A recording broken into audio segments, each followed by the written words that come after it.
Qual é o nome da mensagem de hoje, gente? Como posso saber se estou debaixo de ataque espiritual? Eu quero começar contando um testemunho. Testemunho do que aconteceu com o meu cunhado, Ziza, irmão da Lília. Algumas pessoas o conhecem. O Ziza é um rapaz que estudou zootecnia nos Estados Unidos, adora o que faz, fazendeiro, desenvolve uma raça chamada Santa Gertrudes, e ele então está sempre envolvido aí nos leilões, em todo esse tipo de trabalho e de pessoas que criam essa raça. Há mais ou menos uns 45 dias atrás, era um sábado, à tarde, 5 horas da tarde, ele já tinha marcado um jantar com um casal de amigos, e ele assim, sem precisar fazer aquilo, decidiu que ele ia passar num curral onde estavam lá os touros puro sangue. E ele falou, vou lá para tratar daquele touro, não precisava fazer aquilo naquele dia. E ele foi dar uma vacina naquele touro, um touro de mais de 800 quilos. E numa fração de segundo, o touro se volta, vai para cima dele, dá uma cabeçada na sua coluna, o lança 2, 3 metros para frente, e o touro vem para cima dele e o pisoteia. Queridos, para vocês terem uma ideia, ele disse que ele orou a Deus assim: Senhor, se o Senhor vai me matar, me mata agora, porque a dor que eu estou sentindo é insuportável. Se não, me ajuda a chegar até a minha casa, porque se eu cair aqui, a minha mulher não me acha e eu vou morrer. E ele então consegue se arrastar, chegar até a sua casa. 1h40 depois a sua mulher chega. O telefone de fazenda, vocês sabem como é que é, sempre dá problema. Ele não conseguia achar o celular dele. 1h40 demorou para que ela chegasse. Para vocês terem uma ideia, até chegar a ambulância, ele ser levado para a cidade de São Carlos, a cidade mais próxima, demorou 5 horas. Ele entra na UTI, quando os médicos fazem um exame de imagem, descobrem que ele está morrendo, porque todos os órgãos dele estavam com hemorragia. Rim, baço, fígado, intestino, até pulmões e até o coração tinha um hematoma. E o médico falou: se eu abrir agora, ele morre. Se eu não abrir, a chance dele morrer também é muito grande. Para encurtar a conversa, Deus fez um milagre extraordinário. Nesse processo de recuperação foi muito difícil. Várias vezes a gente achou que ele ia ir embora para o outro lado. Chegou a ser livre de um início de asepsemia, de uma infecção generalizada. E hoje ele já está em casa, fora de perigo. Deus fez uma obra linda na vida dele.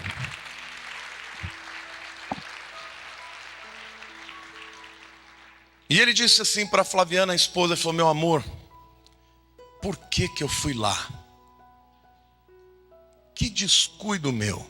Ele é um cara que sabe tanto do assunto, que ele não tomou as mínimas precauções que uma pessoa inexperiente teria tomado.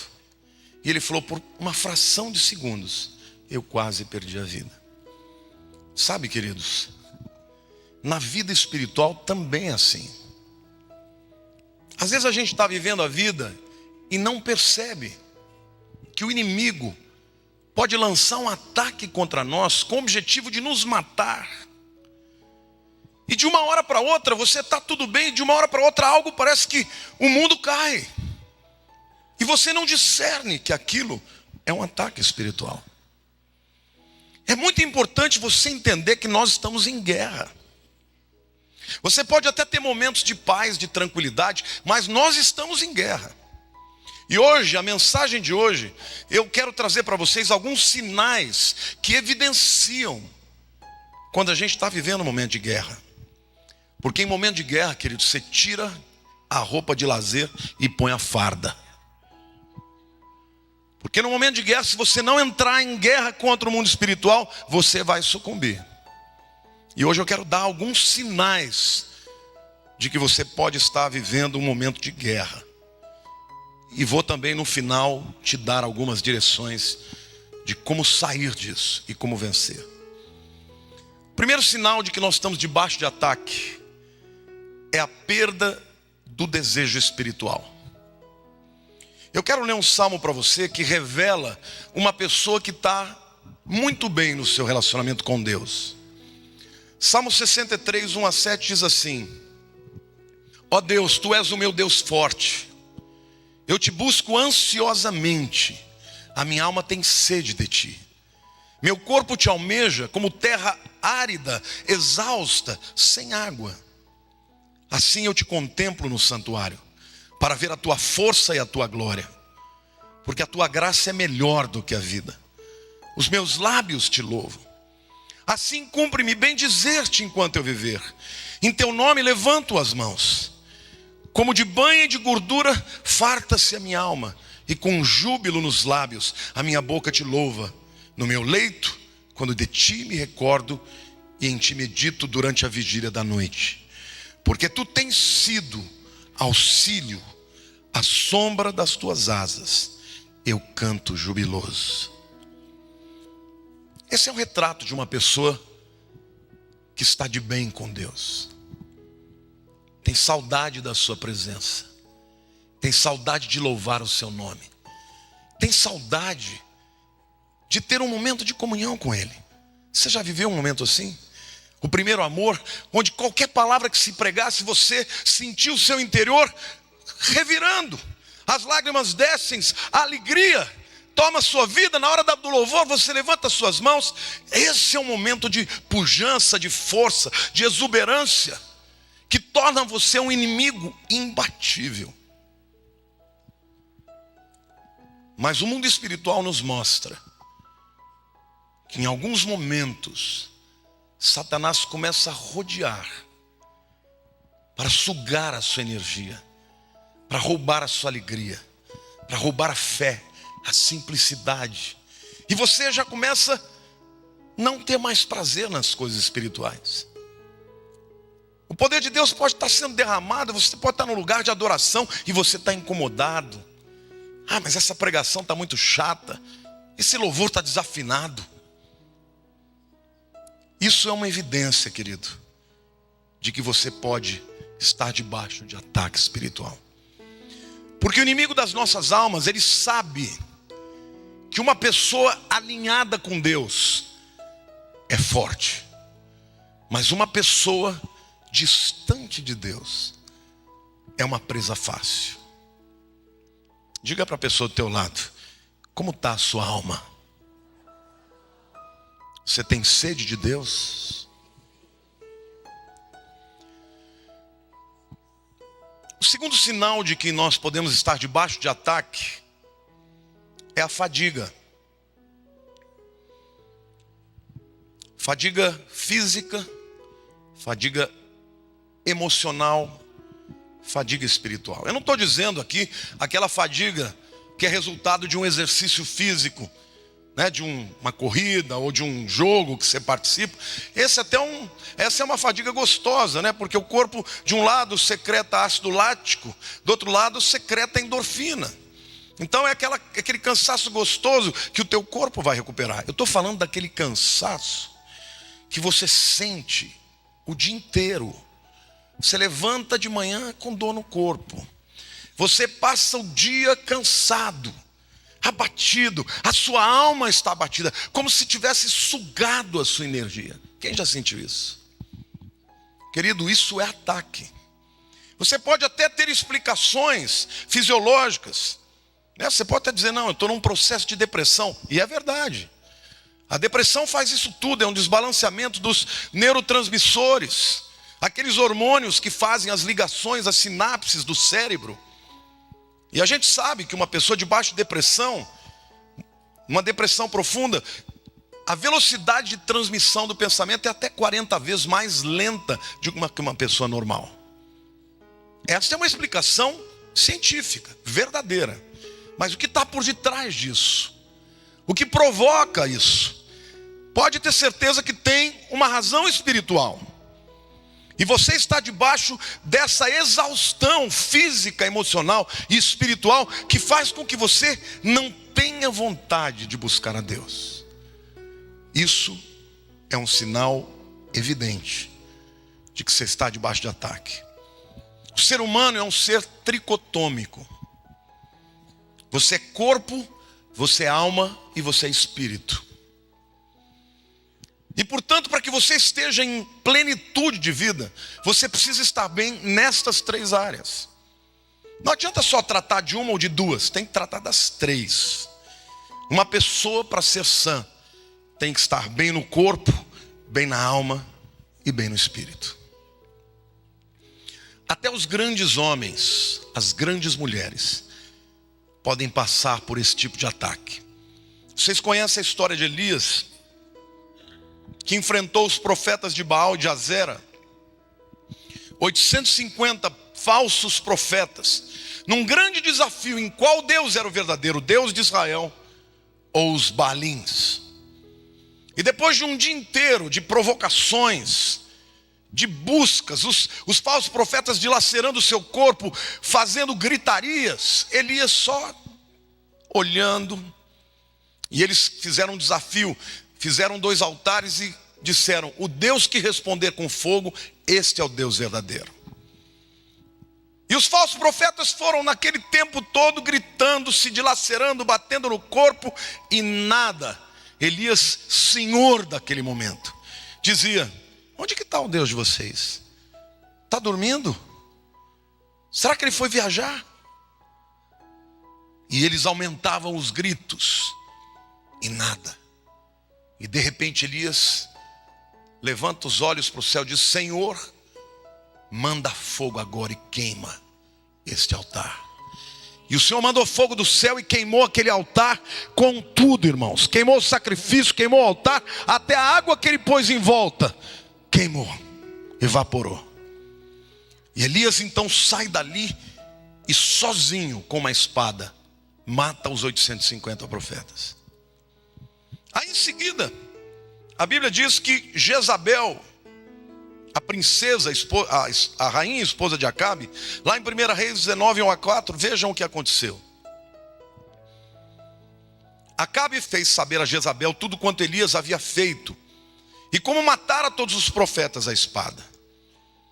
Então Jezabel mandou um mensageiro ali a dizer-lhe: façam-me os deuses como lhes aprouver, se amanhã essas horas não fizer eu a tua vida, como fizeste a cada um deles.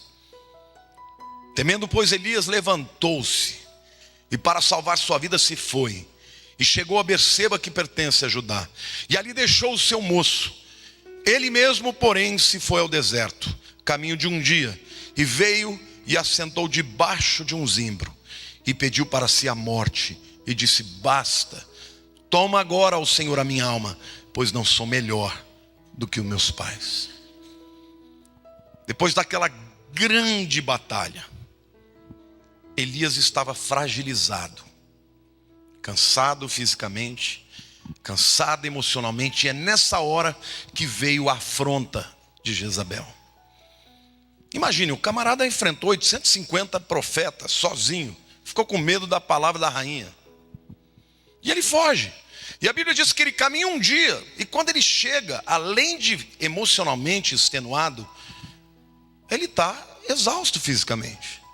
E naquele momento, o seu coração se abate, e ele começa a falar para Deus: eu quero morrer, eu não sou melhor que ninguém, estou cansado disso. Agora, se ele quisesse morrer, ele tinha ficado lá, né? Então ele foge dizendo: eu quero morrer, mas na verdade ele não queria morrer. A verdade é que ele estava extenuado e estava debaixo de uma grande depressão. E depois, se você quiser, continue a ler, porque Deus tratou da depressão dele. Deu alimento, deixou ele dormir, deixou ele descansar, deixou ele se recuperar e depois falou com ele. Mas saiba você, quando você começa a entrar nesse processo, não encare como uma coisa natural. Porque hoje, gente, Todo mundo se sente psiquiatra, né? Todo mundo fala, depressão, toma remédio. O remédio é importante, é necessário, mas não é tudo. Até os psiquiatras dizem que se a pessoa, o paciente não quiser sair daquela, ele não vai sair.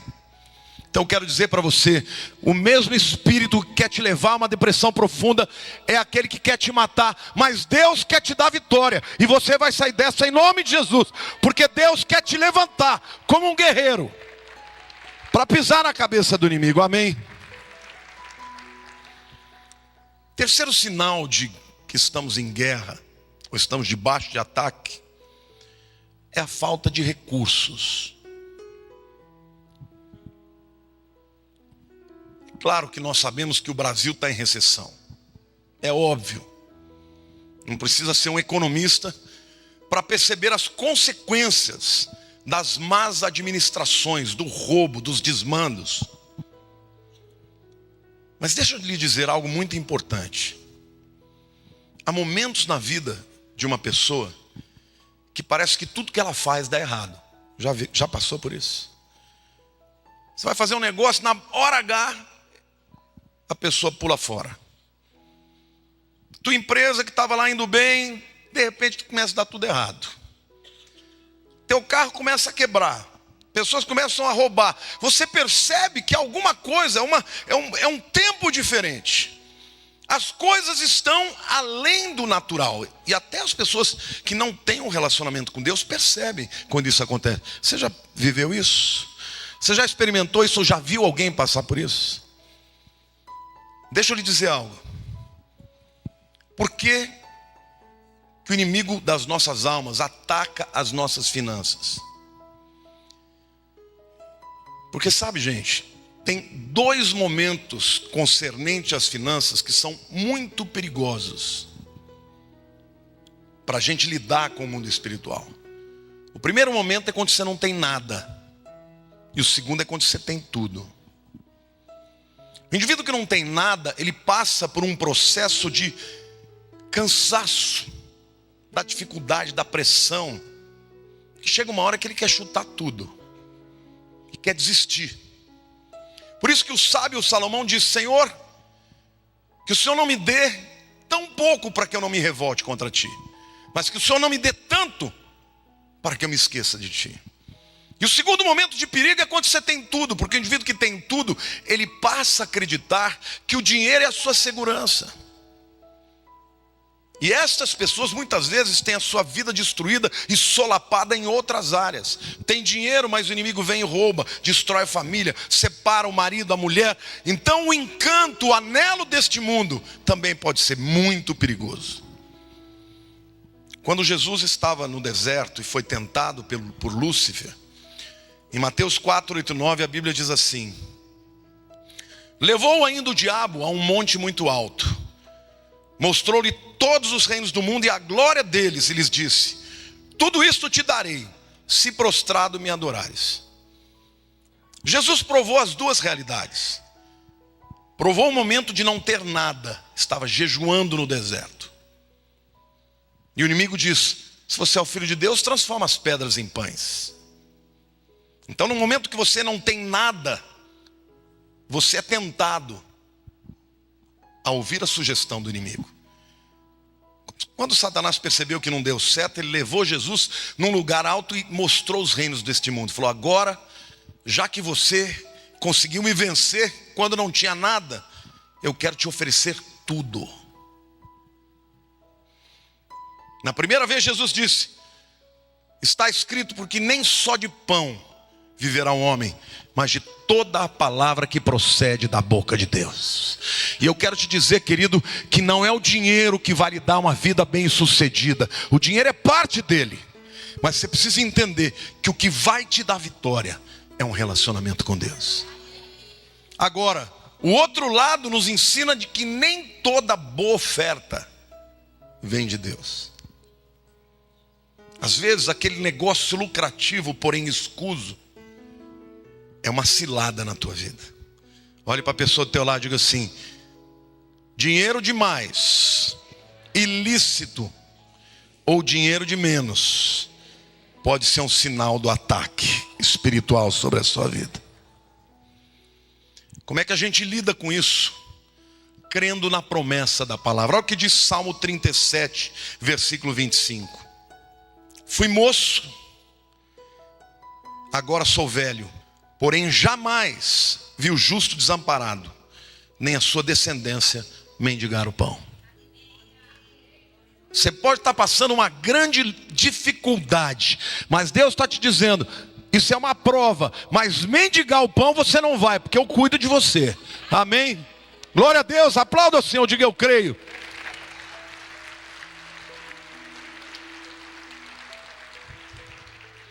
E Josué capítulo 1, versículo 8, nos dá uma promessa que é muito simples de entender, mas muito difícil de cumprir.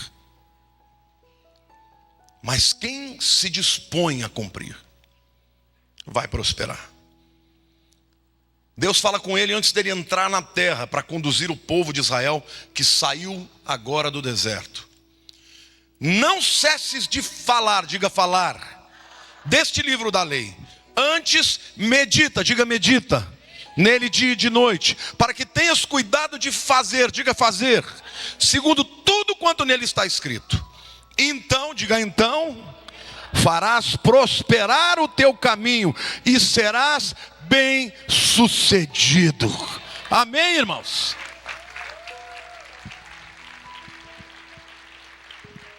Não interessa a circunstância do Brasil,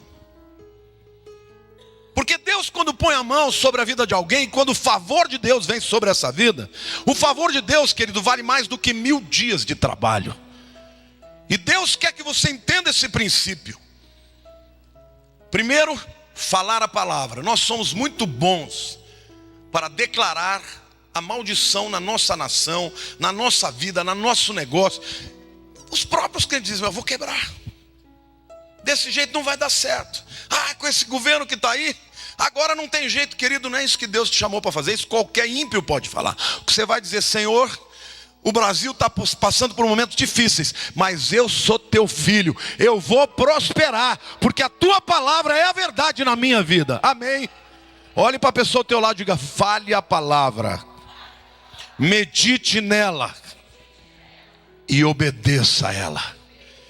E Deus fala, então prosperará nos seus caminhos, e em tudo serás bem sucedido. Amém?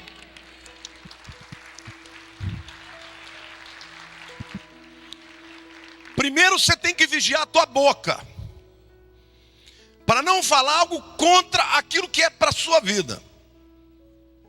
Você tem um filho que é problema, não fica dizendo, esse moleque é um problema. Diga, você é um abençoado. Você está hoje vivendo um momento difícil, mas Deus vai mudar a tua vida. Declare coisas boas para ele, não diga coisa ruim não.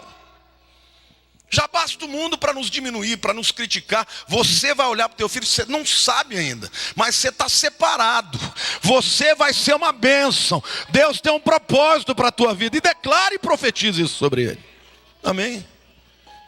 Guarda a sua boca, depois guarda a sua mente. Medita na palavra. Não fique engendrando coisas ruins, não. E por último, o mais difícil, obedeça o que você leu. Querido, na vida, sucesso é sempre resultado de trabalho. Você pega um atleta que é medalha olímpica, pergunta para ele como é que ele chegou lá. Você pega um instrumentista que é virtuoso, pergunta para ele quantas horas ele estudou a vida inteira para chegar lá. Você quer ser bem sucedido? Você vai ter que praticar a obediência à palavra de Deus. Vai dar trabalho, às vezes você não vai querer, às vezes você vai gemer, às vezes você fala, ai Deus, eu não quero fazer, mas eu faço. E aí você vai prosperar. Diga para a pessoa ao teu lado, falar, meditar e obedecer. Diga então, prosperarás os teus caminhos e em tudo serás bem sucedido. Você pode aplaudir o Senhor e dizer, eu creio.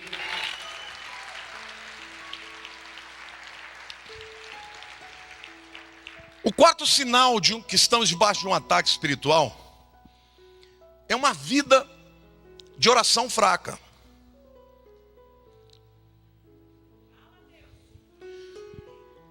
Sabe, meu querido, não existe dom de oração. Pastor, eu não gosto de orar porque eu não tenho dom de oração. Ninguém tem dom de oração. Pastor, eu não gosto de orar porque não é meu chamado. Não, ninguém é chamado para oração. Oração é uma arma. Você vai para a batalha e diz, não, a batalha está ferrada, mas eu vou sem arma. Vou lá, fazer número. Querido, se você não der tiro no inimigo, ele vai te matar. A oração é arma de guerra.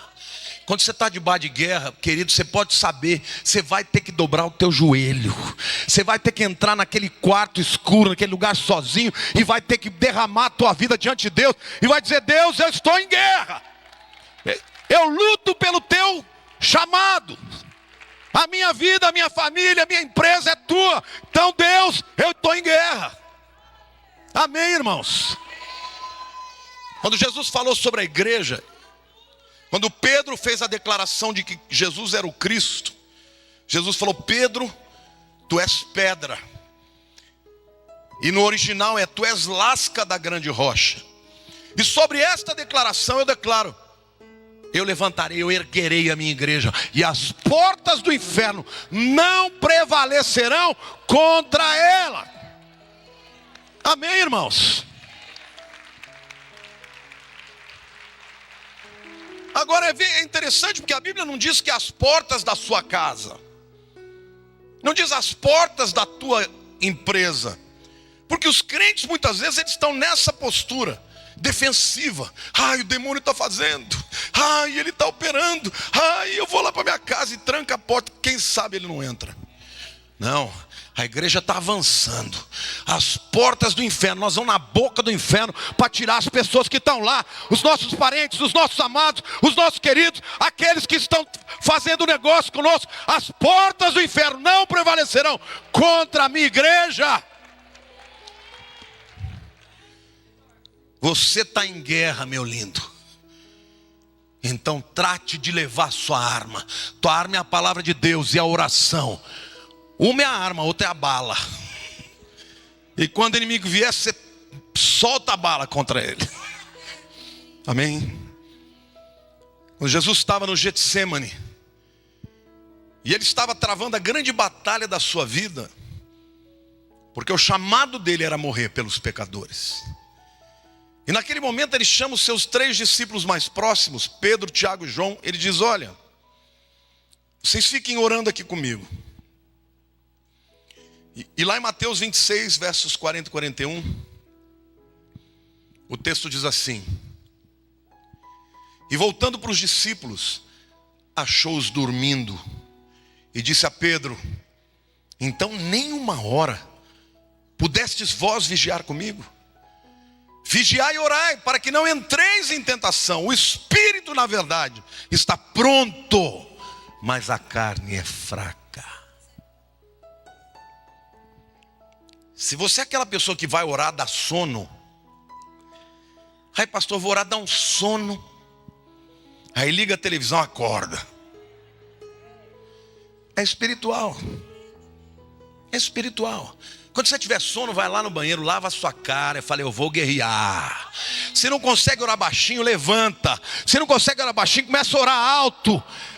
Mas não deixe de usar essa guerra. Se o inimigo vier te acusar, porque ele é ótimo, ele conhece todas as nossas fraquezas, e vier apresentar a tua fraqueza para você não sentir que você não tem autoridade contra ele, seu crentezinho, quem é você?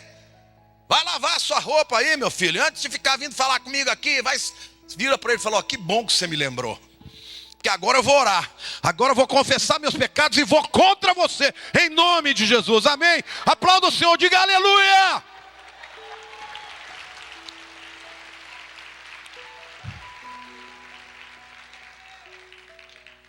Pedro não vigiou, e 3 horas depois ele estava negando a Jesus, e naquela noite ele o fez 3 vezes. Oração é disciplina, não é dom, não é chamado. E você, se quer vencer a tua luta, tem que aprender a orar. E oração, querido, não é coisa que você faz uma vez por semana, é todo dia. Vai fechar um negócio, vai orando. Vai enfrentar um adversário, vai orando. Amarra os demônios. Porque é assim que você vai ganhar a tua família. É assim que Deus vai restaurar a sua história. Vai restaurar a tua alma. Vai restaurar a tua saúde. Amém, irmãos? O quinto sinal de que estamos debaixo de ataque é quando os velhos hábitos voltam à superfície. Satanás é um ser luminoso, poderoso, inteligente, sagaz, sábio. Tudo isso para o mal. Mas não pense você que ele é um monstro, aquele bicho de chifre. Não. A Bíblia diz que ele é um espírito de luz. Ele é um enganador, ele é sedutor. Ele tem argumentações inteligentes. Ele tem sofismas que te levam a acreditar num raciocínio, numa lógica. Mas lá no fim existe um abismo. A Bíblia diz: há caminhos que para o homem parecem direitos, mas no final são caminhos de morte. Então, meu amado, quando você sentir que aqueles velhos hábitos, aquela vontade, o cara que usou droga, passou na frente do lugar, falou: ah, que vontade daquele tapa. Dá uma cheirada, só uma, não tem nada demais. Prostituição, pornografia, internet, o que tem? Dá uma espiadinha. Vocês não têm ideia de homens jovens, desculpe usar esse termo, broxando, porque não consegue mais ter um sexo com a mulher. Porque estão amarrados na internet, se satisfazendo a si mesmos. Querido, saia desse negócio, isso é uma droga. E do ponto de vista fisiológico, é igualzinho uma droga. Você sabe o que um drogadido, por que ele fica tão viciado? Porque a cocaína, ela secreta dopamina. Dopamina é um hormônio do bem-estar. É o mesmo hormônio de um orgasmo, por exemplo. Só que a dopamina é 1000 vezes mais quando você cheira coca. Agora, você pensa, mas e a internet? É a mesma coisa. O indivíduo vai lá, começa a ver aquelas mulheres se esfregando com os camaradas, e aí a dopamina vai. Aí ele vai ver a mulherzinha dele e fala: ai, mas que chato. E a coitada tem que ficar chupando o dedo, porque ele está se satisfazendo sozinho. Desculpe ter que falar sobre esse tema na igreja, mas eu sei quantos casais estão na beira da separação, porque os homens já não são homens, e não são homens porque estão se entregando a estas coisas que o inimigo hoje oferece. Na minha época, gente, quando eu era jovem, a gente que queria ver essas coisas, a gente ia na banca, e chegar lá e falava assim: ô doutor, me dá uma revista essa, aí compra aquela ali também. Escondido, né? Vinha no meio. Era muito mais difícil. Você tinha vergonha, tinha que esconder. De vez em quando o pai descobria, a mãe também. Mas hoje, os meninos desde cedo já têm internet livre no celular, não são supervisionados, e aí crescem com a mente distorcida e amarrada por esse demônio de pornografia. Querido, eu não quero te acusar não, mas eu quero te dizer que Jesus tem libertação para você nessa área. Se você está debaixo deste demônio, seja livre agora. Você não precisa disso. Isto também é guerra espiritual, velhos hábitos. Mas não somente isso: mentir, trair, roubar, ser maledicente. Quando você se converteu, você estava alegre, feliz, amando a Jesus, e de repente você começa a ficar macambúzio, chateado, amargurado. O livro de Hebreus diz: tome cuidado para que não haja entre vós uma raiz de amargura, que brotando a muitos contamine e vos perturbe. Raiz de amargura. maledicência. Como é que a Bíblia diz? Não vos embriagueis com vinho, no qual há ira e dissolução, mas enchei-vos do Espírito. E aí ele diz como é que você se enche do Espírito? Falando entre vós com salmos e cânticos e hinos e cânticos espirituais, louvando a Deus. Você quer ser cheio de Deus? Seja um adorador. Na hora da dificuldade, glorifique a Deus, cante ao Senhor, amém? Cantai ao Senhor um cântico novo, porque Ele tem feito maravilhas, amém? Glória a Deus. Você está no meio da guerra, glorifique a Deus, exalte a Deus. Não deixe que a sua alma seja solapada. Quando Moisés tirou o povo de Israel do Egito, Deus os libertou debaixo de mão poderosa. E eles chegaram no deserto. E no deserto eles começaram a ter vários tipos de problemas inerentes a um deserto. E no Êxodo 16, verso 3, a Bíblia diz: disseram-lhe os filhos de Israel: quem nos dera tivéssemos morrido pela mão do Senhor na terra do Egito, quando estávamos sentados junto às panelas de carne e comíamos pão a fartar. Pois nos trouxestes a esse deserto para matardes de fome toda esta multidão. Isso é um contrassenso, isso é um absurdo. Eles eram escravos por 400 anos. E eles foram libertados por Deus com a promessa de uma terra prometida e de uma maneira sobrenatural. Mas diante das lutas eles começaram a dizer o quê? Quero voltar para o Egito.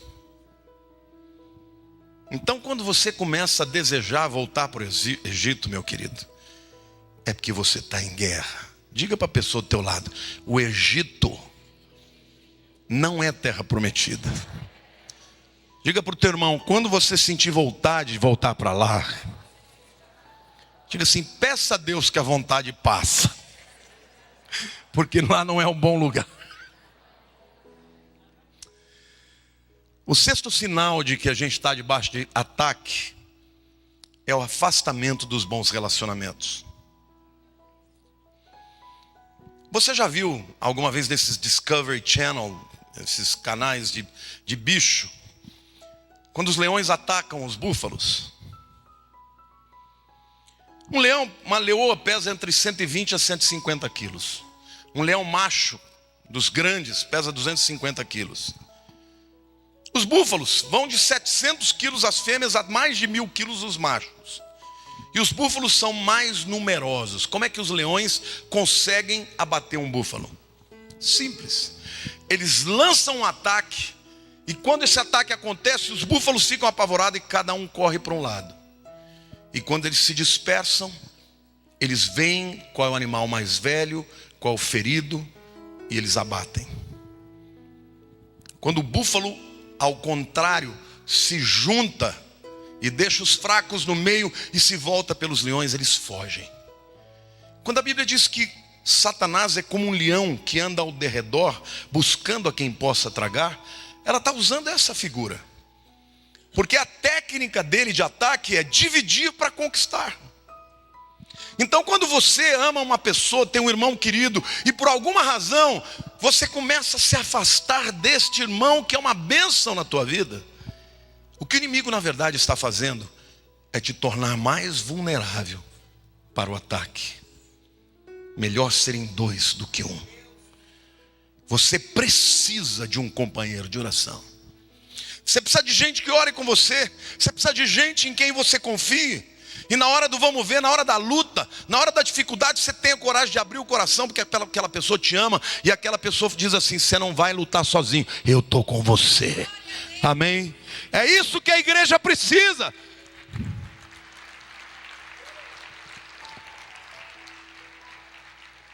Por isso, se alguém vier e contar para você a sua dificuldade, não vai você passar para o próximo não, meu irmão. Deus não te chamou para contar o podre de ninguém. Deus te chamou para encobrir o podre. Você está me entendendo? A Bíblia diz que o amor encobre as transgressões. Deus não te chamou para ficar acusando A, B ou C ou D. Deus te chamou para você avaliar a sua vida. Quando você vê um irmão caindo no pecado, você vai estender a mão para ele dizer: vamos levantar. Deus é bom, Deus vai te tirar daí. Amém. Mas muitas vezes o inimigo vem, coloca a pessoa errada, você abre o coração e essa pessoa te trai a sua confiança. E aí ele vem e diz: está vendo? Não confie mais não. Essa igreja aí é tudo gente que não vale nada. Vai embora, isso aqui não é lugar para você não. E aí você se torna vulnerável aos seus ataques. Eu quero terminar falando de algumas sugestões muito importantes para você vencer esse tempo de guerra. Porque passa, viu, querido? Deus não vai permitir que você viva a vida inteira debaixo de guerra, de ataque. Deus diz que vai ter momentos de terra prometida. O deserto é uma estação, é um tempo. Vai passar, mas você precisa tomar posição, amém? Primeira coisa que eu quero dizer, primeira sugestão. Lembre-se, Deus constituiu um lugar para você ser abençoado. A igreja é uma cobertura sobre a sua vida. Salmo 92, 12 e 13, o salmista diz assim: quando eu ler aqui o justo, você pensa na tua vida. O justo florescerá como a palmeira, crescerá como o cedro no Líbano, plantados na casa do Senhor, diga na casa do Senhor, florescerão nos átrios do nosso Deus.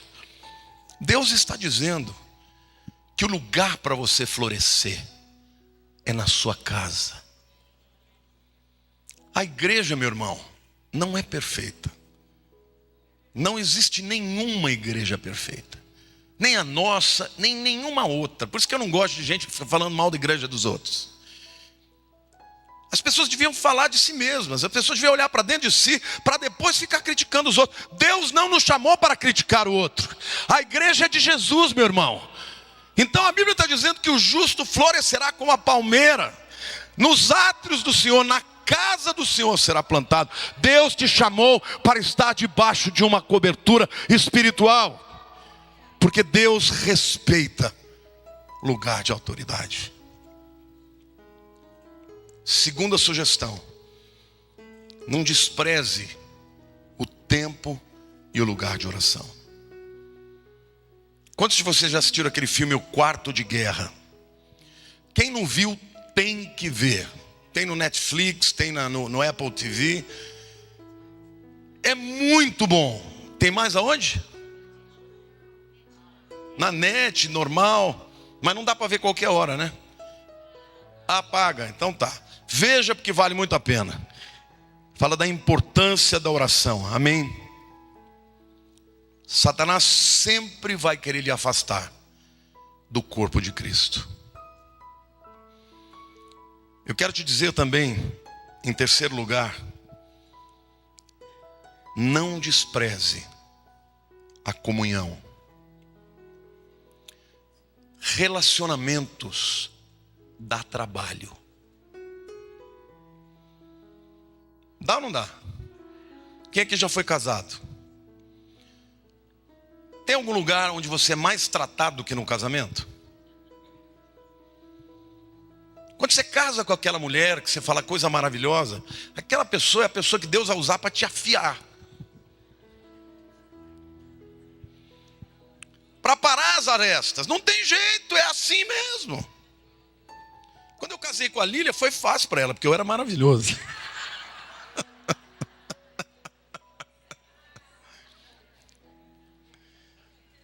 Mas a gente se afiou tanto, hoje a gente se encaixa tanto. A gente não briga nunca, irmãos, mas já briga muito. Mas graças a Deus que a gente perseverou no Senhor. Mas o seu amigo também é assim. A Bíblia diz: como ferro com ferro se afia, assim é o amigo com o seu companheiro. Não abra mão de um relacionamento que você demorou a vida inteira para construir por causa de miquinha. As pessoas quebram o relacionamento. Vira a cara, não quero mais saber de você, tchau. Querido, se você quiser um amigo perfeito, esquece. só na outra vida. Nós temos expectativas e a gente muitas vezes tem expectativas que são frustradas, porque a outra pessoa é um ser humano, mas invista nos relacionamentos, porque Deus usa as pessoas para nos levantar. Eclesiastes 4, 9 e 10 diz assim: melhor é serem dois do que um, porque tem melhor paga do seu trabalho, porque se caírem, um levanta o companheiro. Ai, porém, do que estiver só, pois caindo não haverá quem o levante. Quando você tem pessoas que você ama e com quem você tem aliança, na hora da sua queda, essa pessoa vai ser a primeira a estender a tua mão. A maioria das pessoas aí vão rir da sua queda, mas o teu amigo verdadeiro vai chorar com você e vai te falar: vem cá, sozinho você não está. E é isso que Deus quer que você entenda. É mais fácil enfrentar o inimigo quando você tem amigos.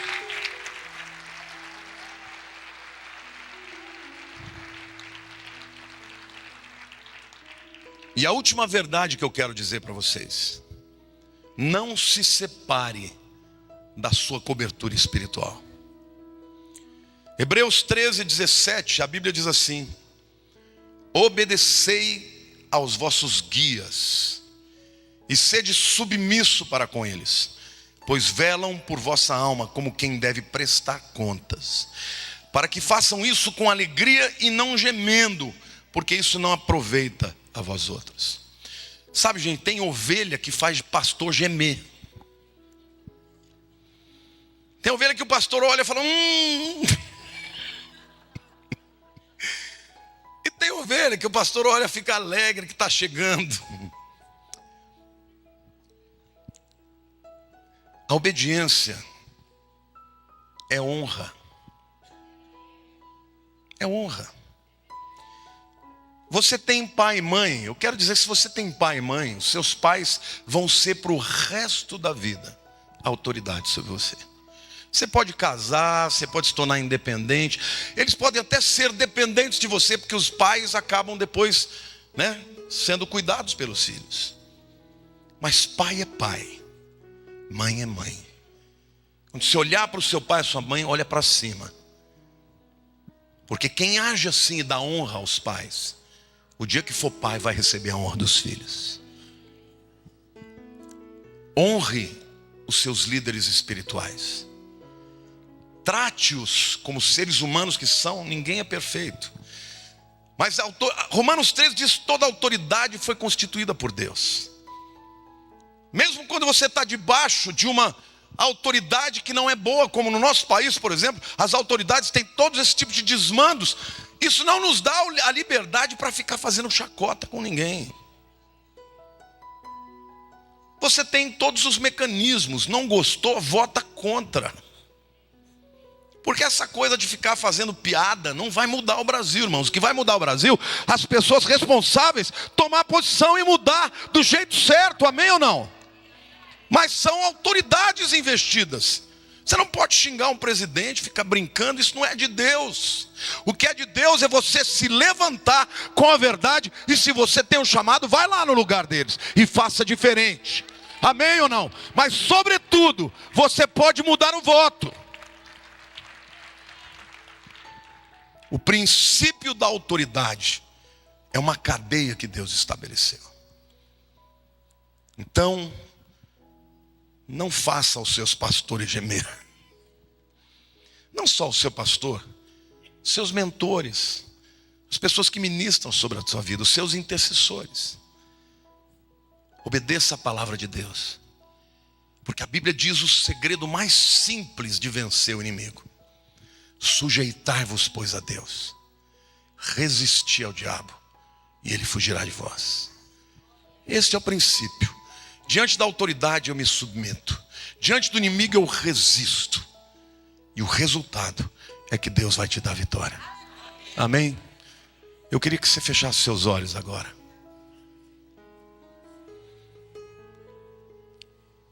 Eu não sei quantos de vocês aqui hoje sentem que estão vivendo um momento de guerra, um momento de ataque.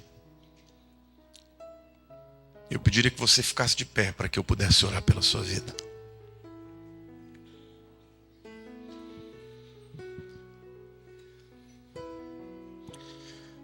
Põe a mão sobre o seu coração. Faça essa oração comigo. Diga: Senhor Deus, hoje eu aprendi que há momentos de ataque. E eu quero te dizer, Senhor, que eu me sinto assim. Mas eu entrego a minha vida,